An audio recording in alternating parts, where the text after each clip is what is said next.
hi, with the pandemic, we've seen that the event landscape has totally changed. And now it's Stephen Rose and me. We had a long discussion about virtual events and the future in virtual events. There are a lot of experience from your side, Stephen. And now we just want to share our discussion and the outcome and our views. So welcome, Stephen. Thank you. Hi, Mirko. Happy to share some learnings and some ideas. Hopefully a few out there will actually benefit from what we can tell you today. Yeah. And I would like to start with a topic which it seems to be easy, but it's not so easy. It's the question, how do we categorize virtual events? What do you think? Well, in general, we all started really with a very basic concept. Normally, putting up a camera, just basically digitizing what we have done in the real world and transmitting it and transforming it into zeros and ones so computers can read it. But I think that's way and far not enough. We need to rethink the whole beast and talk about how can we digitalize events in terms of creating a new category. Let me make an example. Way back, there were things like analog watches. Then some companies invented digital watches, which only had a digital display of a time that you could read. But the real change actually happened when smartwatches came to the market. Suddenly, something like looking at the clock and finding out what time it is was only one of the features, and other features have become more and more relevant. So the question for me is, what does that mean for events? I think we also need to rethink the key features of an event. And I like the example, because to me it's like with the smartphone as well, the same story. Do we use the phone for conversations like telephone calls, or for what do we use the tool? So I think we have now opened a landscape which is much more broader, but we still haven't explored the whole possibilities. And even what I also like is that we should have a look on more other services who are in the long-time digital services, like what is about the streaming entertainment and stuff like that? How do they work? What is their way to bring messages to the people? And I think we have to learn from that, and we have to be aware that this is also the competition for these types of event. I mean, this is all about awareness. At the end of the day, it's not only awareness, because the one thing is to gather someone as a participant or viewer. By the way, interesting discussion. Who is the target audience? Is it a viewer or participant? Can you actively participate? Again, at the end of the time, it's like on the classic television, it's a battle for screen time. You could do so many other things instead of watching a virtual event. So what is the key reason to attend and also stay? Yeah, that's a good topic. And this is leading to the technology side, isn't it? Because always the people, I think, from my impression, they are starting with the technology. Somehow. Correct. Yeah. I mean, I always say a fool with a tool stays a fool. So we really have to look at this tooling, and if it works for us, maybe we have invented a tool in pre-corona times because we thought every month we might maybe, or additionally to our real events, also have a webcast. But nowadays, as we currently don't have the opportunity to meet in person at all, we might have to look into completely different platforms and tools. What are your experiences here, Mirko? My experience that the tools are almost there. I don't miss any tool. It's just a question of the combination of tools. How do we combine the tools? So if you see an event is like a build with building blocks, and what kinds of tools we are using, and then the question is always like, I mean, form follows function. I mean, what do we want to achieve? If we know what we want to achieve, we know what kind of tools we need to use. The most asked question I get nearly on a daily basis, I want to do a virtual event. Which platform shall I use? My answer to that is, you want to go to Paris? There are different ways how to get there. You can take a plane, which is quite fast and fairly expensive, but you could also walk it, basically free of charge, but it'll take you forever. So the question really is not about the tool, the platform, It's more about what is it that you want to achieve and how can you achieve it in the best possible way. And this is not a new challenge. So I think we can do it with our experience and skill we have as well from the non-digital event world. So the question is about what are the competences and skills we see we now need for this, let's say, next generation type of digitalized events? That's a very good question. I've been thinking about that quite for a long time. Is project management, like we did it for the classical events, basically the same than we have it for virtual events? I think in general, we have similar traits. So in general, yes, you need a timeline. You need to understand who does what, but there is a completely new component, and that's obviously the digital side. So you need to understand how digital works to also be able to set up an event like this. Sometimes I think people are a little bit overwhelmed with the possibilities. Maybe you'll fail, maybe you'll have an error, but at the end of the day, learning by doing is the best way how to speed up. And this is a really agile approach. I mean, adopt fast, fail fast, learn fast, optimize. I mean, there is no general blueprint how to make good virtual events. It's all a question about what type of organization it is, what type of audience, what are the aims and stuff like that. So I don't believe in general blueprints at all. Absolutely. And I mean, we also thought about, building up a comprehensive enabling program around virtual events. But we came to the conclusion that, yes, we can train some basic skills, but only the experience actually makes the difference. We, for example, now right in the middle of finding out whether or not we need something like product owners for our services instead of just doing customized virtual events. Like we did them in the past, basically defining a clear scope and understanding the efforts that are behind these type of scopes.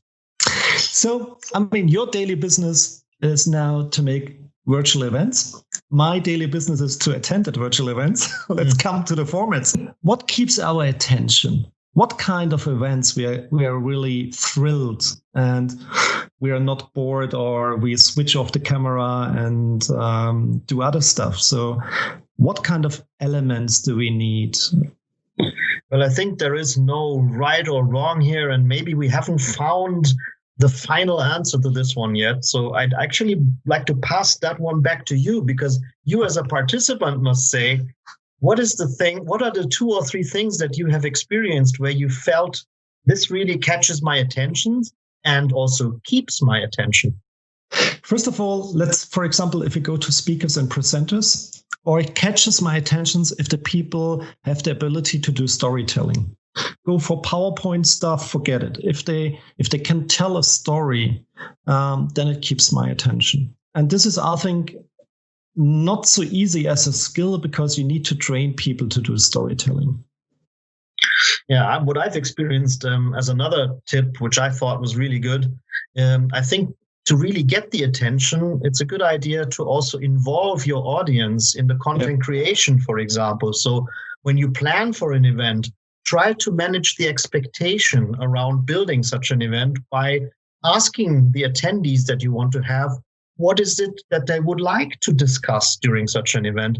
And obviously that will lead to a higher identification with the content. And I think you need to make a difference between pre-recorded screencasts or streaming events or really live events. And to me, I prefer to attend to live events because I have the possibility of interaction. I agree. I mean, even if you could potentially also influence content live on the go. So basically you, for example, have an opinion poll during a presentation, and based on the results of this opinion poll, the presentation or the discussion could go into a different direction. Suddenly the audience has things they can influence what happens there, and definitely that also increases the engagement. And it's even important as well for the presenter, because the presenter doesn't see his audience. It's completely different. So exactly. If you There's get no applause. Exactly. It's also important for the presenter to have these elements, to get a feeling, oh, there are people out there who are watching me. Coming back to the question like, okay, now we have the virtual event, it's running, but what is the business model in behind? So what's changing? Well, I think here we have to look at the business type you are in the event business. Are you, for example, an association? Are you a event agency? Are you a trade show organization? Obviously, all of these have different business models. I think the classical business models will definitely have to be rethought. So generally speaking, just selling out square meters and defining your involvement and your business based on size won't work in the virtual space. So we will definitely have to look more onto the impact side of things. And what is it that you can change with such an event? Is it obviously you have to tie that to your objectives? Do you want to create new business, create awareness, create a dialogue, want to maybe even start a new community? Based on that, I think your business model has to also adopt. Yes, and to be honest, I had been a lot of disappointing experience from the past, like when this kind of classical players, let's say like fairs and stuff like that, trying now the virtual platforms, because I think they've still not rethink really about the business model. It's still a little bit tied on, it's like a catalog, or I'm selling an online business card or whatever. And if you look from the digital companies who have already grown in that space, they have mostly different kind of models. I mean, they are selling leads, they are selling contacts, screen time, how many people are attending on the platform, stuff like that. So they are more, I think, performance-based models than, let's say, this kind of, I pay only for the presence. Even us, we have to, as an internal service organization, we have to think about how can we price our services. There's a big uncertainty in this market. How much such a virtual event, for example, we need to budget for. Ideally, and that's what we are trying to establish now, is that we build packages.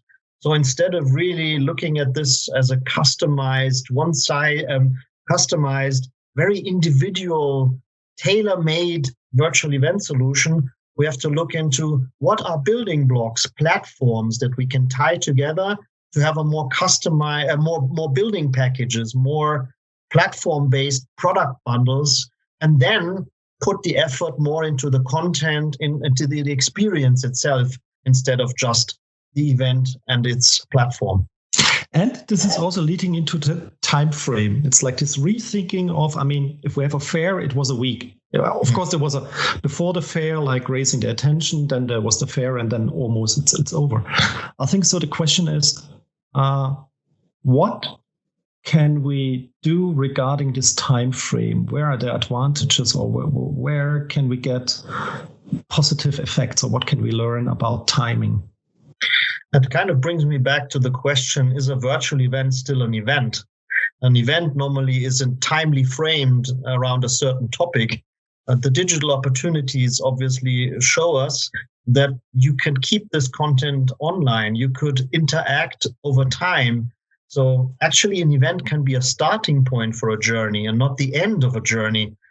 Just to make an example, for the SPS this year, which has to be canceled due to the corona crisis, we are now working on a digital virtual showroom type of concept where we will host content not only for the times of the event, but also after the event. You can always come back. You can have a dialogue with a product expert or with a sales guy. And potentially you could also play more than just one event on the same platform. You could come back, have 2, 3, 5, 10 different meeting opportunities over time instead of just looking at a 1 or 2 days.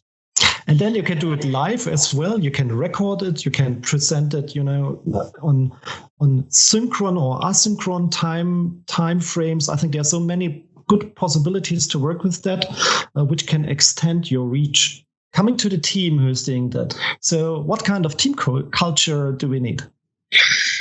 That's a good one. I mean, culture is not something that is defined by management, right? Culture is something that develops through the things that we do in our daily life. I think, therefore, we should more look into what are the key aspects to create a culture that we envy. I would say something like your 3 C's. It needs a lot of courage, needs a lot of creativity, and last but not least, it needs a lot of collaboration, because we need to step out of our silos and look left and right what is already available and how can we leverage that know-how and tie it together to something which is better than was there before. Only if you basically have the courage to try things out, you will find out what really works and what not. Nevertheless, and let's not underestimate that, we also have to mitigate risks in that game. If you have 10,000 people online in an event, you better not crash.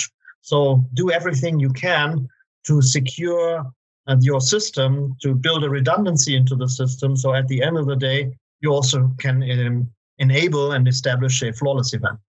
And we are immediately global, and there's a supply chain in behind, and all what we have seen. It's a little bit, to me, of course, a big fair is as well a complex operation, but it's a different type of complex operation. So how do we get people to learn to deal with that complexity which is new?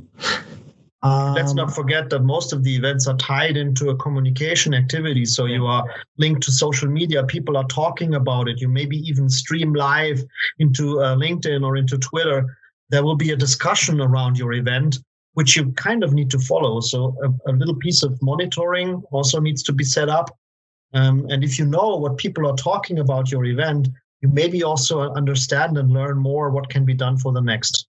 And to me, this is the most important part. And a lot of them are missing it, because there's a lot of buzz around events, for example, on social media and stuff like that. You can build, but for that, you need to understand the target audience and the customer journey. So how do we reach the people?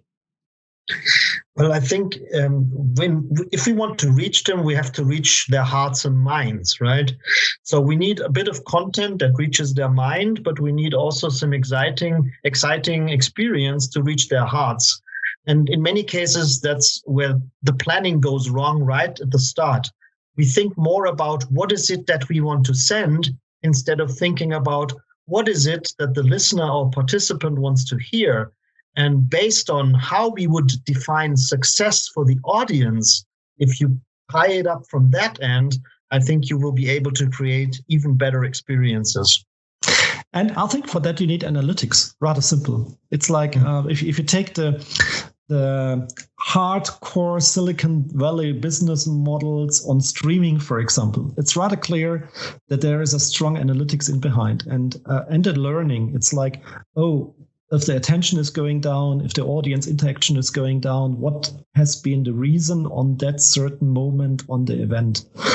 And I think this is as well a new learning, that you can analyze the stuff if you have the right tools in behind and the right people, and then you can optimize the event. Yeah, it comes back, if you haven't defined what success means and what your objectives are, and don't have the analytics to measure against, you will never know if this was a success or not.